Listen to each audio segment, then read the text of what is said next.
आंधी तूफान से वो डरते हैं जिनके मन में प्राण बसते हैं। वो मौत को भी देखकर हंसते हैं जिनके मन में महाकाल शिव बसते हैं। महादेव शिव बड़े ही दयालु हैं। उनकी भक्ति करने वाला हमेशा सुखी रहता है, क्योंकि महादेव शिव अपने भक्तों के लिए विष तक पीने को तैयार रहते हैं, परंतु वे अपने भक्तों पर आंच तक नहीं आने देते।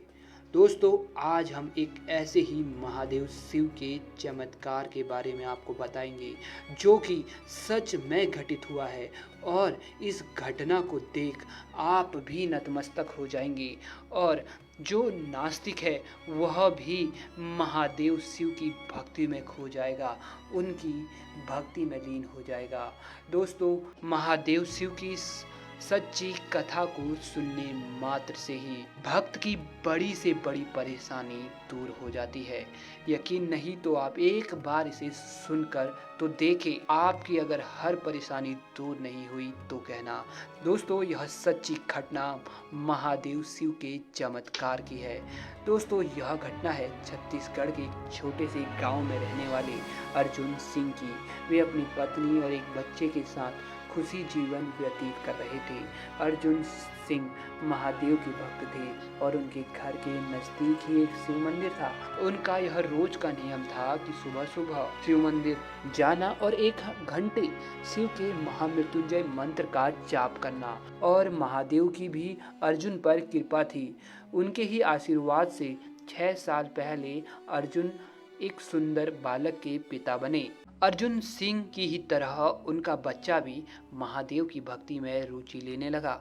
एक दिन अर्जुन सिंह का बच्चा अन्य छोटे बच्चों के साथ साथ खेलते खेलते जंगल जा निकला। जिस जंगल की तरफ वह बच्चे निकले थे, वहां गांव के लोग जाने से डरते थे, परंतु बच्चों को इनसे क्या मतलब। वो तो खेलते खेलते उस जंगल के अंदर जा पहुंचे।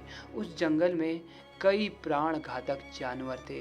अर्जुन सिंह का बालक जब उस जंगल में एक पेड़ पर चढ़ा तो कुछ ही देर में उसकी जोर से चीखने की आवाज आई और वह उस पेड़ से नीचे गिर चुका था।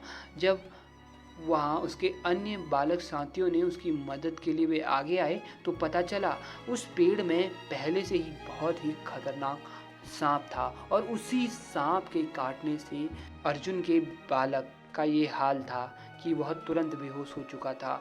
सभी बच्चों ने मिलकर अर्जुन सिंह के बालक को उठाया और गांव की तरफ भागे। गांव में पहुंचते ही अपने बच्चे की हालत देख अर्जुन की पत्नी जोर जोर से रोने लगी, क्योंकि उनका वह इकलौता बालक था। बच्चे का पूरा शरीर नीला पड़ चुका था और उसे देखकर यह साफ लग रहा था कि वह बच नहीं पाएगा। उस समय गांव में केवल 3 वैद्य थे। अर्जुन ने तीनों को ही बुला लिया।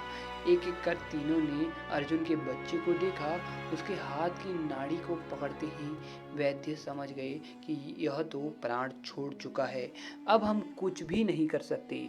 अर्जुन सिंह ने जब यह सुना तो उनके आंखों में आंसू रुकने का नाम ही नहीं ले रहे थे, परंतु उन्हें अपने भोलेनाथ पर पूरा विश्वास था। उन्होंने अपने बच्चे को अपने हाथों में लिया और दौड़ पड़े शिव मंदिर की तरफ, जहां वे रोज भगवान शिव की पूजा किया करते।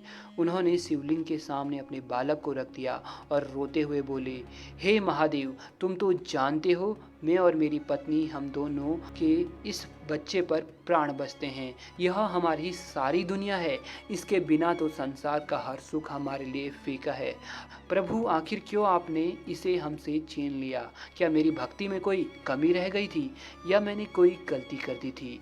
प्रभु, अगर ऐसा है तो आज मैं भी आपके दरबार में अपने प्राण त्याग दूंगा। और फिर जोर जोर से रोते हुए वह महामृत्युंजय मंत्र का जाप करने लगा। कुछ देर में अचानक से तेज हवा के झोंके आने लगे और मंदिर की घंटियां बजने लगी। तभी महामृत्युंजय मंत्र का जाप कर रहे अर्जुन सिंह के कानों में एक हल्की सी आवाज आई, पुत्र, तुम रो क्यों रहे हो? तुम्हारा बेटा मरा नहीं है, वह तो सो रहा है, उसे जगाओगे नहीं? इतना सुनते ही अर्जुन ने तुरंत अपनी आंखें खोली तो आसपास कोई नहीं था। फिर उसने अपने बच्चे को देखा तो वह उबासी ले रहा था, मानो अभी-अभी गहरी नींद से जागा हो। अर्जुन के पुत्र ने उड़ते ही कहा, पापा हम मंदिर में क्या कर रहे हैं?